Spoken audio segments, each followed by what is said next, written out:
मुंबई का छत्रपति शिवाजी टर्मिनस। रात के 1:12 पर भी पूरी तरह जाग रहा था। प्लेटफॉर्म पर भागते लोग, चाय वालों की आवाज, ट्रेन की सीटी और अनाउंसमेंट के बीच एक कोने में बैठा एक आदमी हर रोज की तरह चुपचाप लोगों को देख रहा था। उसके बाल इतने बड़े हो चुके थे कि आधा चेहरा छिप जाता था। दाढ़ी बिखरी हुई थी, पैरों में टूटी चप्पल और शरीर पर ऐसा गंदा कंबल था जिसे देखकर लोग पास तक नहीं आते थे। कोई उसे पागल कहता, कोई शराबी, कोई भिखारी, लेकिन उस आदमी की आंखें अलग थीं। वो हर गुजरते इंसान को ऐसे देखता जैसे उसके दिमाग के अंदर तक पढ़ लेता हो। स्टेशन के पुराने कुली कहते थे कि वो पिछले 12 साल से यहीं बैठता है। कभी किसी से ज्यादा बात नहीं करता, बस कभी कभी अचानक ऐसी बातें बोल देता है जो सच निकलती हैं। कोई ट्रेन लेट होने वाली हो तो पहले बता देता, कोई आदमी चोरी करने वाला हो तो पहले पहचान लेता। कुछ लोग डरते थे, कुछ लोग मजाक उड़ाते थे, लेकिन किसी ने कभी उसकी असली कहानी जानने की कोशिश नहीं की। उसी रात प्लेटफॉर्म नंबर 8 पर एक लड़का तेजी से चलता हुआ आया। उम्र करीब 24 साल, चेहरा थका हुआ, आंखें, लाल बाल बिखरे हुए, हाथ में पुराना बैग। उसका नाम था विवान और उसकी जिंदगी पिछले 8 महीनों में पूरी तरह बर्बाद हो चुकी थी। उसने इंस्टाग्राम और यूट्यूब देखकर शेयर मार्केट में पैसा लगाने का सपना देखा था।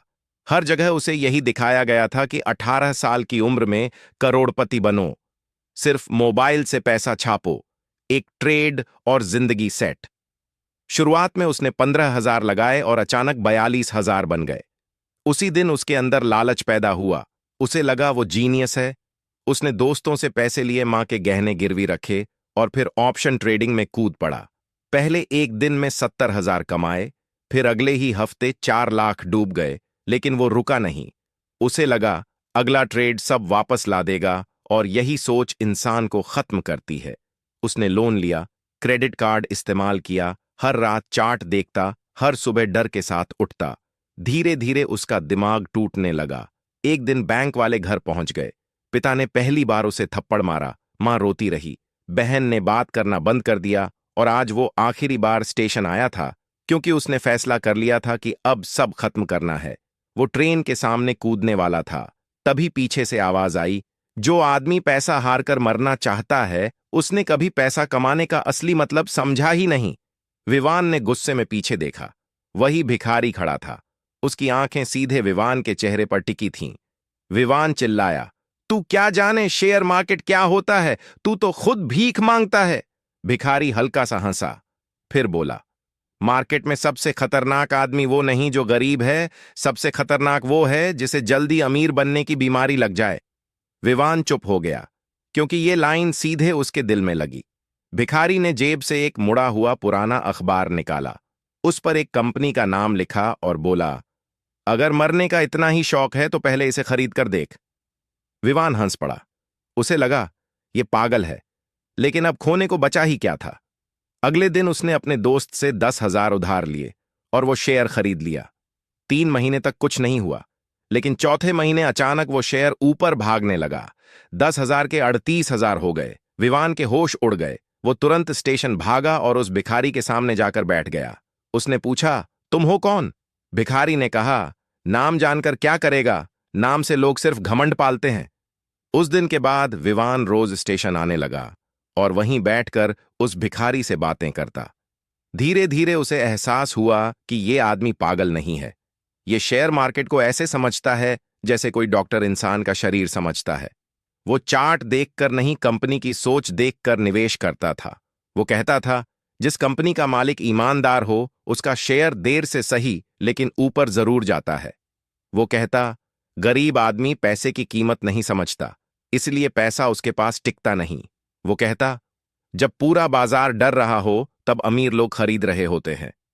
विवान पहली बार मार्केट को असली तरीके से समझ रहा था। अब वो हर समय ट्रेडिंग नहीं करता था। वो पढ़ने लगा, बिजनेस समझने लगा, बैलेंस शीट सीखने लगा। वो स्टेशन पर घंटों बैठता और वो भिखारी उसे दुनिया के सबसे बड़े निवेशकों की कहानियां सुनाता। एक रात तेज बारिश हो रही थी। स्टेशन लगभग खाली था। तभी विवान ने देखा कि भिखारी अपने मैले बैग से एक पुरानी फाइल निकाल रहा है। फाइल खुली और विवान के हाथ कांपने लगे। अंदर करोड़ों रुपये के पुराने शेयर सर्टिफिकेट थे, विदेशी कंपनियों के डॉक्यूमेंट थे, बैंक स्टेटमेंट थे जिनमें करोड़ों की एंट्री दिखाई दे रही थी। विवान ने कांपती आवाज में पूछा, ये सब क्या है? भिखारी कुछ देर चुप रहा, फिर बोला, कभी मैं भी इस शहर का बड़ा निवेशक था।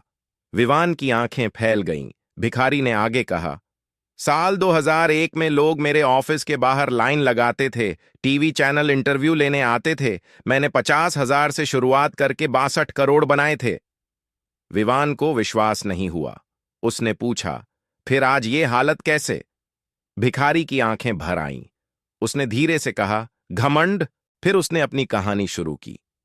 जब इंसान लगातार जीतता है ना, तब उसे लगता है वो भगवान बन गया है। मुझे भी यही लगा। मैंने उधार लेकर ट्रेडिंग शुरू कर दी। बड़े बड़े रिस्क लिए लोग मुझे मार्केट का राजा कहते थे और मुझे वो सुनना अच्छा लगता था। फिर एक दिन मार्केट गिरा। मैंने सोचा वापस ऊपर जाएगा।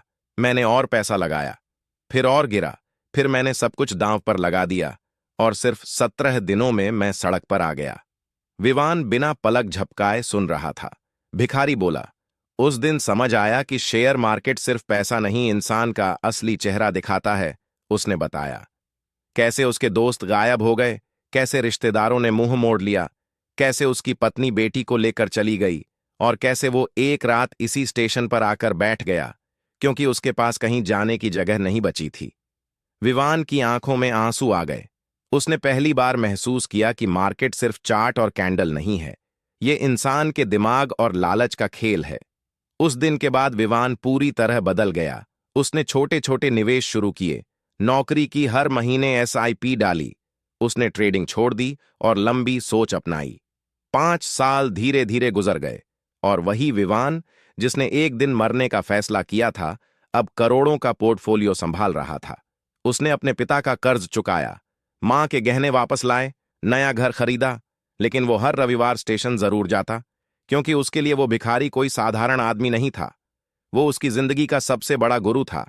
फिर एक दिन जब वो स्टेशन पहुंचा तो वो कोना खाली था। चाय वाले ने बताया, बाबा कल रात चले गए। विवान का दिल बैठ गया। उसने पूछा, कहाँ गए? चाय वाले ने एक पुराना बैग उसकी तरफ बढ़ाया। बैग के अंदर वही पुरानी फाइल थी और एक चिट्ठी। विवान ने कांपते हाथों से चिट्ठी खोली। उसमें लिखा था, अगर तू ये पढ़ रहा है तो शायद मैं जा चुका हूं। याद रखना, मार्केट में पैसा कमाना मुश्किल नहीं है, मुश्किल है पैसा आने के बाद इंसान बने रहना, क्योंकि पैसा इंसान की गरीबी नहीं, उसका असली चरित्र बाहर निकालता है। विवान रो पड़ा। उसके हाथ कांप रहे थे, लेकिन तभी उसकी नजर फाइल के आखिरी पन्ने पर गई। वहां एक छोटी सी कंपनी का नाम लिखा था जिसके बारे में कोई बात नहीं करता था। नीचे सिर्फ एक लाइन लिखी थी, जब पूरा देश इसे बेकार समझेगा उसी दिन इसे खरीद लेना। विवान ने बिना किसी को बताए उस कंपनी में निवेश कर दिया। लोगों ने मजाक उड़ाया, दोस्तों ने कहा पागल हो गया, लेकिन उसे उस भिखारी की आंखों पर भरोसा था। अगले 9 सालों में वही कंपनी भारत की सबसे बड़ी टेक कंपनियों में शामिल हो गई और विवान की नेटवर्थ 480 करोड़ पार कर गई। न्यूज चैनल इंटरव्यू लेने लगे, सोशल मीडिया पर उसकी कहानी वायरल हो गई। एक इंटरव्यू में एंकर ने पूछा, आपको शेयर मार्केट किसने सिखाया? विवान मुस्कुराया, उसकी आंखें हल्की नम हो गईं और उसने जवाब दिया, मुंबई रेलवे स्टेशन के एक भिखारी ने। पूरा स्टूडियो हंस पड़ा। किसी को यकीन नहीं हुआ, लेकिन विवान जानता था कि जिंदगी के सबसे बड़े गुरु अक्सर वहां मिलते हैं जहां लोग देखने की भी कोशिश नहीं करते, क्योंकि इस दुनिया में बहुत लोग सूट पहनकर भी अंदर से भिखारी होते हैं और बहुत लोग फटे कपड़ों में भी करोड़ों की सोच लेकर जीते हैं।